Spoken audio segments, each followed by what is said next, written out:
सभ्यता से भरपूर शास्त्री परिवार की इकलौती बेटी मोहिनी को बचपन में ही पढ़ाई के लिए विदेश भेज देते हैं, जहां से वो सालों बाद ग्रेजुएशन पूरी करके इंडिया वापस आती है, जो अब संस्कार, सभ्यता, संस्कृति जैसी चीजों से कोसों दूर होती है। एक सुबह मोहिनी शॉर्ट ड्रेस पहने, कानों में हेडफोन लगाए जोर जोर से इंग्लिश गाने गाती हुई घर में घूम रही होती है। सुबह सुबह भगवान का नाम लेते हैं, राक्षसों की तरह चिल्लाते नहीं। पॉप्स, आपको अच्छे गाने की बिल्कुल समझ नहीं है, सो ठीक है, चिल पिल। अरे मोहिनी, पापा से ऐसे बात करते हैं क्या? सारी तमीज भूल गई हो? ओह मॉम प्लीज, इतनी बड़ी भी कोई बात नहीं हुई, सो डोंट ओवररिएक्ट। ऐसे ही दिन बीतते हैं जिसमें मोहिनी के तौर तरीके, रहने और बात करने का ढंग उसके मम्मी पापा को परेशान करने लगता है। भला कोई मानेगा कि ये मेरी बेटी है?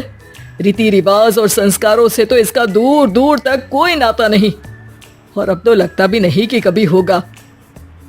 अरे ऐसे कैसे नहीं होगा? लड़कियां सारे नखरे अपने माँ बाप को ही दिखाती है। ससुराल जाकर उन्हें सब कुछ करना भी पड़ता है और मानना भी। पत्नी की बात शास्त्री जी समझ जाते हैं और कुछ ही दिनों में अपने से भी ज्यादा धार्मिक परिवार में निखिल के साथ मोहिनी का रिश्ता पक्का कर देते हैं। रिश्ता तो पक्का कर दिया, पर यहाँ मोहिनी को कैसे मनाएंगे? शादी ब्याह के मामले में आटे में नमक जितना झूठ तो चलता है जी। इसी तरह एक के बाद एक तिकड़म लगाते हुए दोनों मिलकर मोहिनी को शादी के लिए तैयार कर लेते हैं और मोहिनी निखिल की शादी हो जाती है, जिसके अगले दिन से ही मोहिनी दोबारा अपने पूरे अवतार में शॉर्ट ड्रेस पहनकर घर में घूमने लगती है। बहू को ऐसे देख सास की आंखें फटी की फटी रह जाती हैं। अरे ये क्या बेशर्मी है, हमारे घर की लड़कियां जींस तक नहीं पहनती और तुम बहू होकर इतने छोटे कपड़े पहनकर पूरे घर में घूम रही हो। सीरियसली मॉम, प्लीज आप अपनी इस 80 के दशक वाली सोच में मुझे इंक्लूड मत करो। हाय तौबा, एक तो बेशर्मी दिखाती है, ऊपर से सास के साथ जुबान भी लड़ाती है। अरे जल्दी कपड़े बदल कर आ, घर की पहली आरती तुम्हें ही करनी है। इतनी देर में निखिल भी वहां आ जाता है।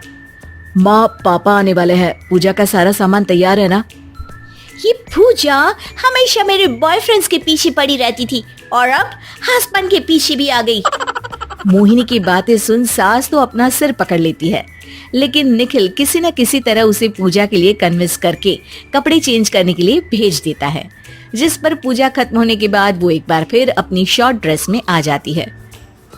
बहू, ये क्या तरीका है? संस्कार नाम की कोई चीज है या नहीं? नहीं ससुर जी, संस्कार मेरा दूसरा बॉयफ्रेंड था, अब तो मेरा उससे कोई कांटेक्ट नहीं है। मोहिनी का जवाब सुन के ससुर तो भगवान नाम जपते वहां से चले जाते हैं, लेकिन सास बहू के बीच कहासुनी फिर शुरू हो जाती है, जिसे इग्नोर करते हुए मोहिनी घर से बाहर चली जाती है और देर रात घर वापस आती है। मोहिनी, मैं जानता हूँ कि तुम विदेश में रही हो और तुम्हें वहीं की आदत है, पर यहाँ चीजें कुछ अलग है। अगर तुम उस हिसाब से कुछ एडजस्ट कर लो तो सबके लिए सही हो जाएगा। I am not in a lecture mood. Good night. अगली सुबह मोहिनी देर से उठकर एक बार फिर उसी तरह सबके सामने आती है, जिस पर उसके सास कुछ बोले उससे पहले ही मोहिनी की दोस्त मोनिका और रेचल वहां आ जाती हैं। Oh hi darling, how are you? Oh OMG, we missed you so much. I missed you too darling. Ram Ram, इन्होंने तो तुमसे भी छोटे कपड़े पहने हैं। अरे तुम लोगों के अंदर कोई शर्म लिहाज बाकी भी है या सब बेच खाई? मोहिनी, तुम्हारी मेड कुछ ज्यादा नहीं बोलती?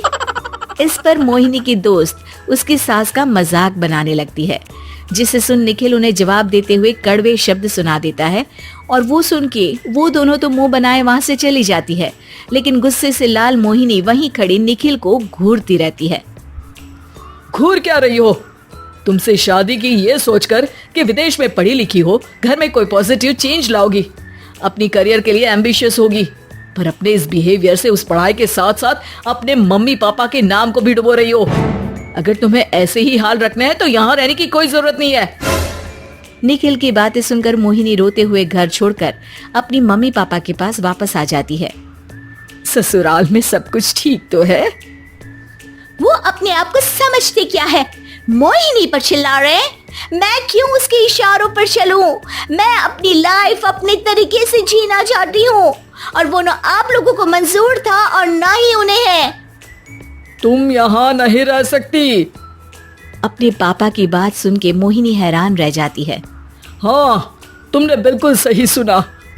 अगर तुम्हें अपने इस घमंड, बेशर्मी और बदतमीजी में ही जीना है तो तुम यहाँ भी नहीं रह सकती। बेटी, मैं मानता हूँ हमारे यहाँ रीति रिवाज बहुत मायने रखते हैं और हमने उन्हीं के ओवरडोज से बचाने के लिए तुम्हें विदेश भेजा था।